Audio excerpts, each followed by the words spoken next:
Bueno, buenos días, profesor Imanol. Muchas gracias por su tiempo. Pues bienvenido al seminario. Quisiéramos, como a partir de su experiencia, de su trabajo, que nos contara un poco qué está pasando hoy en la universidad, en el proceso de movilización estudiantil, qué es esto de lo que llaman crisis de la universidad en México, que nos contara un poco a los estudiantes que estamos hoy aquí. Bueno, en realidad lo que estamos viendo es la última manifestación de un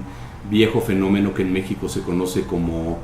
porrismo, que es grupos de golpeadores, de grupos criminales ahora, que originalmente tenían una labor de control ideológico y político de los estudiantes desde hace más de un siglo, ¿no? No tanto, desde los años 30 o 40 del siglo pasado, ¿no? Uh-huh. Y que hoy en día han ido evolucionando a convertirse en organizaciones criminales con cierto enraizamiento entre los estudiantes. Son fenómenos muy complejos porque son grupos violentos que están organizados alrededor de personas que hacen tráfico de influencias, que venden fuerza de choque o fuerza política, digamos, a distintos actores políticos del gobierno de la Ciudad de México y del Estado de México que lo rodea, que están vinculados al narcotráfico en Ciudad Universitaria y en otros planteles educativos, y que mantienen la práctica antigua de agredir a los estudiantes, extorsionarlos,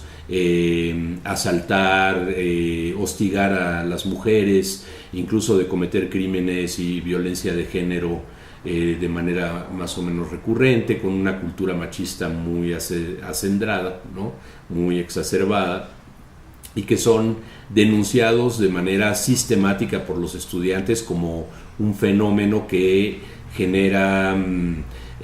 inseguridad, incertidumbre, temor entre los estudiantes, sobre todo de las áreas del bachillerato universitario o otras escuelas periféricas de la UNAM en la zona norte de la Ciudad de México principalmente, ¿no?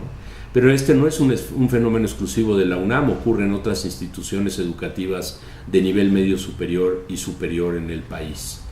Esto en un contexto de un clima de violencia generalizada en México, ¿no? Se suma a la situación de incertidumbre e inseguridad que viven los estudiantes hoy en día y la sociedad en general. A raíz de un conflicto en una de las escuelas de la UNAM, del CCH Azcapotzalco, Colegio de Ciencias y Humanidades Azcapotzalco, en donde los estudiantes exigían maestros que no habían sido asignados a sus grupos académicos, exigían el cese de acciones violentas de parte de los porros, demandaban a la dirección un compromiso fuerte por la seguridad. No solo no hubo respuestas a las demandas estudiantiles, sino que la dirección de esa escuela actuó un poco en represalia,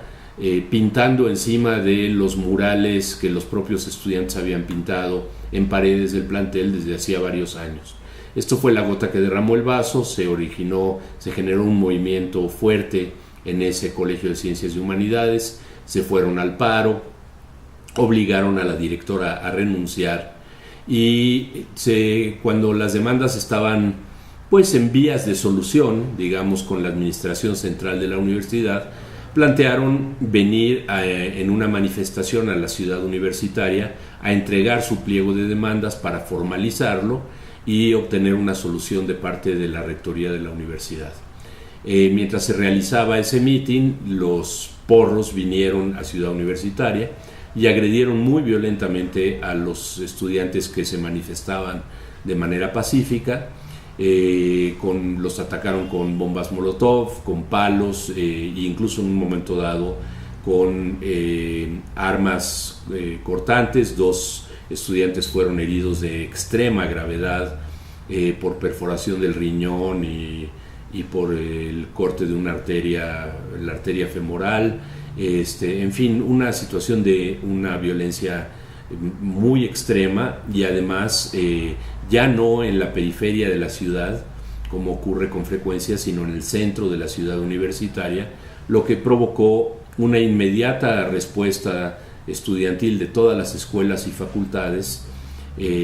con una gran manifestación 2 días después, de alrededor de 35,000 estudiantes en el campus principal de la UNAM, en la ciudad universitaria, y a partir de ahí se generó un movimiento que continúa hasta estos días, con demandas que se pueden agrupar en 4 grandes rubros. El primero es todo el tema de la seguridad y la no violencia, la erradicación de los grupos de porros, que es un problema que va más allá de la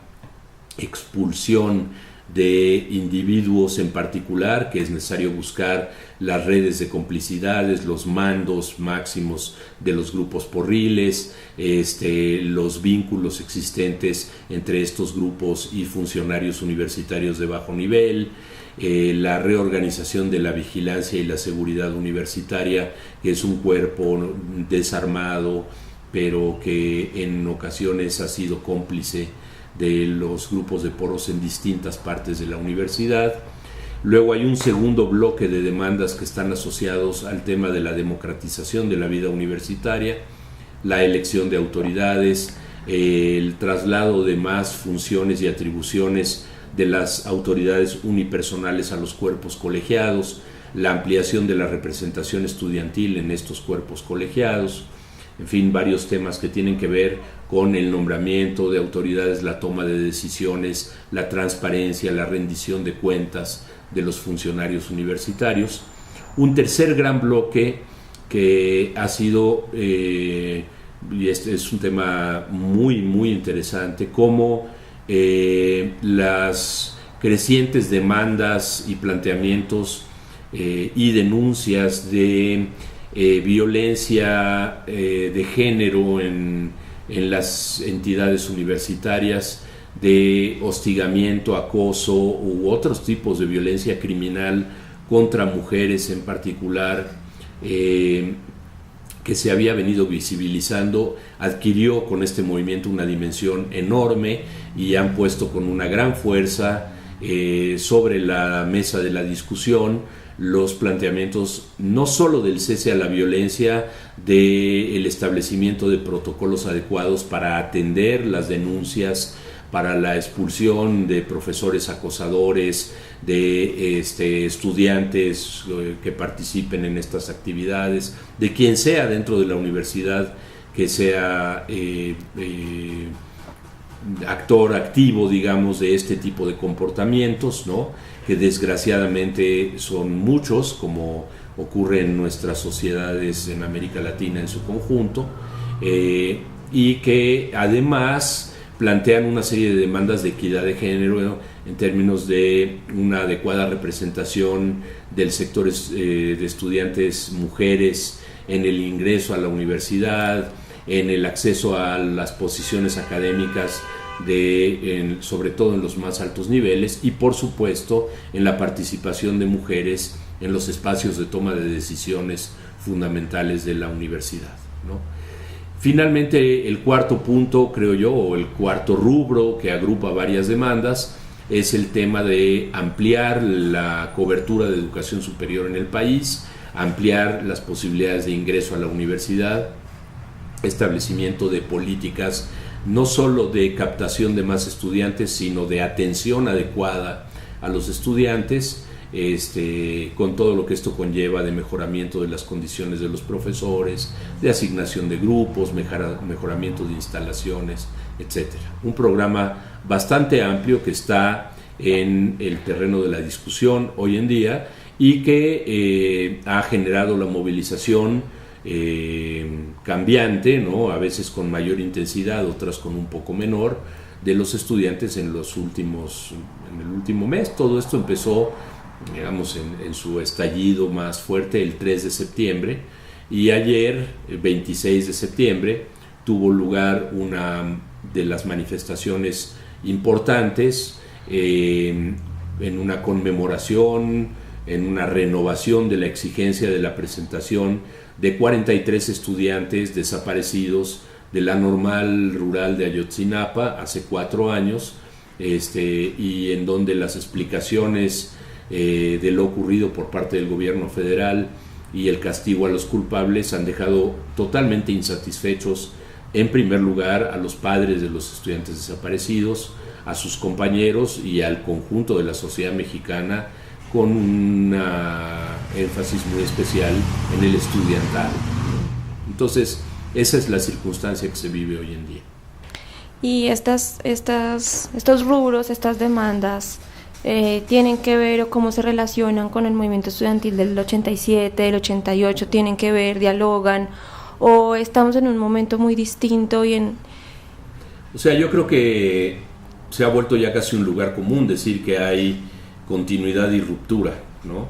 A mí me parece que hubo un ciclo de movilización política con estilos muy similares que se abrió desde mediados de los años 60, 65, 66, en varias universidades del país, muy marcados por las formas que asumían las organizaciones de izquierda a los que pertenecíamos en esos años, ¿no? Y que tenían formas de representación directas desde las asambleas estudiantiles, con la elección de representantes y delegados, con la identificación de liderazgos políticos enraizados en la base estudiantil a través de la participación en las asambleas de estudiantes, con métodos de lucha de masas, abierta, pública, pacífica, haciendo uso de los derechos políticos y las libertades políticas que supuestamente otorga la Constitución mexicana.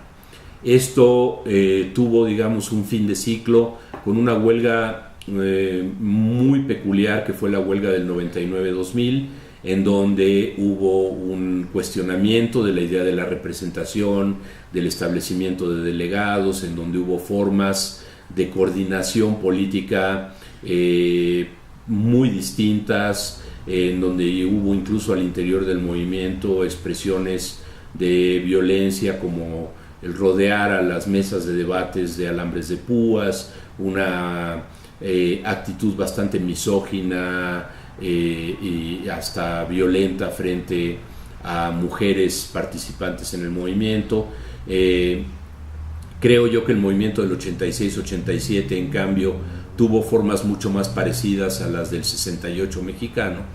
Y luego tuvimos otros movimientos, el Yo Soy 132 en el año 2012, el movimiento por la presentación de los estudiantes de Ayotzinapa a partir de 2014, que pusieron énfasis en la horizontalidad, en la ausencia de representantes visibles, electos, todos se participaba de manera colectiva, en conglomerados, sin organismos representativos y directivos, etc. Este movimiento de hoy en día recoge formas de acción política y prácticas que vienen desde los años 60, pero a la vez hace un ajuste de cuentas con estas formas y establece, como es de esperarse, sus propios métodos y sus propias prácticas. Vuelve a funcionar con organismos de coordinación con base en delegados o representantes electos en asambleas, pero establece, por ejemplo, un tema de equidad de género en las representaciones estudiantiles, en las conducciones de las mesas de debates, incluso en la responsabilidad de las acciones de las tomas de edificios, de los contingentes que marchan en las manifestaciones, en donde hay toda una gama de expresiones que van desde la participación llamada separatista de contingentes feministas de una misma escuela, con contingentes que combinan a estudiantes mujeres y hombres en una misma parte del contingente de una escuela o facultad. O sea, toda una serie de elementos que son innovadores, son mucho más cuidadosos de las formas de reportar y dar cuenta de los debates y los acuerdos, con minutas muy bien organizadas. Al mismo tiempo, aunque eligen a representantes para que sean responsables de llevar la postura de las escuelas y votar en los órganos de coordinación. Son muy cuidadosos en términos de lo que es la participación de los representantes en los medios de comunicación, la necesaria aprobación de las asambleas universitarias para la exposición de las posturas a través de una u otra persona que sea representante y vocero autorizado y acreditado por las distintas asambleas. En fin, hay una construcción que en algunas cosas es similar a la que se repitió durante todo ese ciclo que se abrió, digamos, de 1966 hasta 1999, y en otros hay modos muy diferenciados de acción. Y en esto hay un diálogo, y aunque no es explícitamente formulado de esta manera,